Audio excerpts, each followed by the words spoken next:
So yesterday we ended up seeing the 1.13 update go live here in Modern Warfare, and quite honestly it might have done more harm than good with its massive game-breaking bug that actually caused players to be greeted with a message claiming they needed to reset their stats.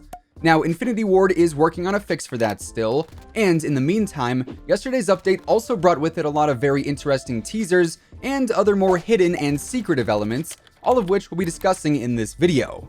But before we jump into that, hey, hi, how you doing? If you're new here, feel free to subscribe with your notifications turned on to stay up to date with the latest Call of Duty news and intel. And of course, if you enjoy the video at any point, let me know by dropping a like on it. Also, I just want to point out that yesterday's video actually made it onto the trending page for gaming, and that's something that's never happened to me before, so honestly that was pretty surreal to see. So just a quick thank you for that. Anyways, let's break down some of these secrets and other interesting things that came to the game as of yesterday's update. So, first and foremost, let's get right into the new Ghost intel that came with yesterday's patch, as this is something we've been keeping an eye on since the first teasers started appearing in-game a few weeks back. Originally, we saw that Ghost was appearing on various TV screens throughout the game for a brief moment in between a lot of static and fuzz. We then saw that Ghost appeared on some of the glass shards during an operator breakdown for Nikto when he was released, and we now have a brand new teaser for Ghost appearing in-game, and this one is literally the biggest one that we've seen yet.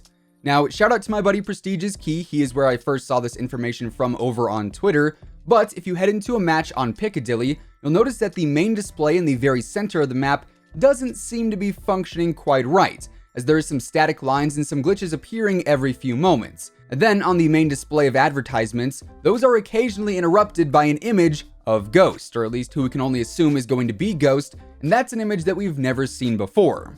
Now this image is a bit creepier than that of what we saw on the TVs initially, and honestly, this just shows even more that Ghost is coming soon. However, we're still unsure as to when exactly that might be. Back originally when Ghost was first teased, we still had like 40 some days left in the season, and that was before the extension was announced that added in a few additional days too. And now here we are a little under 3 weeks away from the next season, and we've just got more new Ghost teasers, which usually in Call of Duty would mean that Ghost would be coming to the game pretty soon. Typically Activision and COD tease things 2 weeks prior to their release, right? But we're talking over a month in advance at this point, honestly getting closer to 2 if in fact Ghost is going to be an operator for Season 2, which drops here on February 11th. Either way though, regardless of if Ghost is releasing in a week or so or alongside Season 2, the Ghost of Verdansk, as he is formerly known, is coming soon. And when he does release, I'm sure we're going to see even more theories arise on his true identity, seeing as right now a lot of people are speculating that Alex from the campaign, aka Echo 3-1, is actually Ghost. But of course, only time will tell there. Now, moving on into some of these secret changes that were implemented with yesterday's update, we've actually got quite a few minor things that were adjusted without any kind of mention in the patch notes. And quick side note, I guess, these secret changes are becoming more and more of a regular thing with these larger updates, and honestly, I'm not quite sure why. I would figure if Infinity Ward were to be changing things, they would want us to know about them up front, rather than us going, wait, did that change? But they didn't say anything about it changing, but I'm pretty sure that changed. Like, that just seems a bit weird to me, but whatever, I guess. We do have some secret changes this week. For instance, the opacity on the capturing text that appears on your HUD when you're on a flag in domination, let's say, has actually been lowered a bit, so it stands out a bit less and it's a lot easier to see through. A big problem as of lately is that the capturing objective text was a bit too obtrusive, and it oftentimes would block a player's view. So they just simply lowered the opacity of it so you can see past it a bit easier. However, it does still stay in the very center part of your screen, so it is still relatively noticeable. Now, another small change that Infinity Ward never mentioned is that on the quick play filter, they changed the way you can toggle between the core and hardcore modes, as now it is simply done with the bumpers on console. Then you can go ahead and press square or X to confirm that you want to change into either core or hardcore after you've toggled into that category. So nothing too major there, but a secret change nonetheless. Then, the last secret change that I spotted while playing is that the color of the SUVs in Ground War was changed to a much brighter blue. Previously, these vehicles were a reddish brown, now they're a shade of blue, which definitely stands out a whole lot more. And honestly, I'm just waiting for the day that we can get the gold and black SUV that sits on Gunrunner, because that thing looks absolutely awesome in my own opinion. That's a vehicle I want to be driving around in. Anyways, we also have a handful of leaked files that surfaced alongside yesterday's patch, starting with one image that I would say is very, very peculiar. Now, this information is all leaked, of course, so legally I am not able to show any of it on screen, unfortunately, but this info is stemming from the gaming revolution, so if you guys would like to see any of these leaked images, I'll be sure to have a link to his Twitter down in the description below. Anyways, the first image we ended up seeing is a new angle of Port and Tovorsk district, seemingly as one map. Now, obviously, we've known for a while that the ground war maps are connected, as you can see the other maps in the out of bounds areas on any given one of them. But this image just seems different for some reason. Now, I'll try my best to recreate it in custom games with the spectator mode, but this image really makes it seem like instead of this being Port and Tovorsk as two separate maps, it is instead one place and you can travel back and forth between the two. And this could be for a handful of various situations. One outcome is that this image is a teaser or a file image for Battle Royale. We know that the ground war maps make up part of the larger Battle Royale map, and this one is totally possible. We know that the BR should be coming soon according to the leaks and rumors we've seen over the past few months, so this very well could be a file relating to that.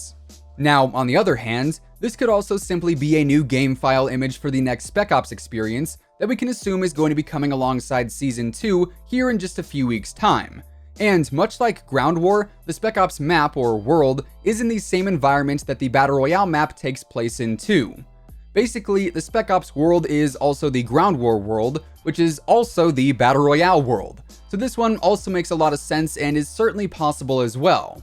But then there is also a third option here that's a bit more out there, if you will.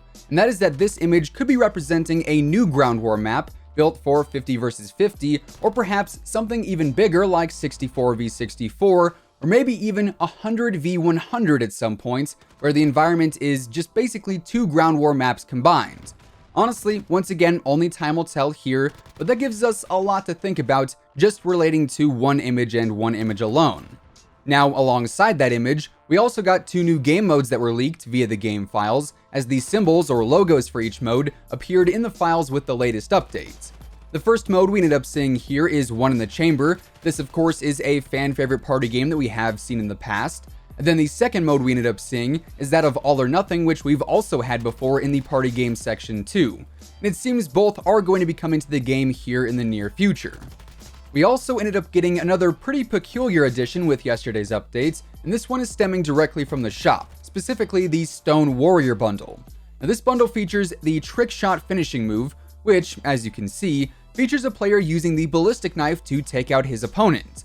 Now, obviously, the Ballistic Knife is not available in-game right now. It is not a weapon we have to use, but this finishing move allows us to use it, which opens up the door for two potential things. One, we end up getting the Ballistic Knife as a new DLC weapon, maybe with Season 2 or through some kind of new challenge like what we just got with the crossbow. Or two, we end up getting Sticks and Stones as a new party game mode, seeing as we obviously just got the crossbow, and the Ballistic Knife is a rendered weapon that could be unlocked at any given time.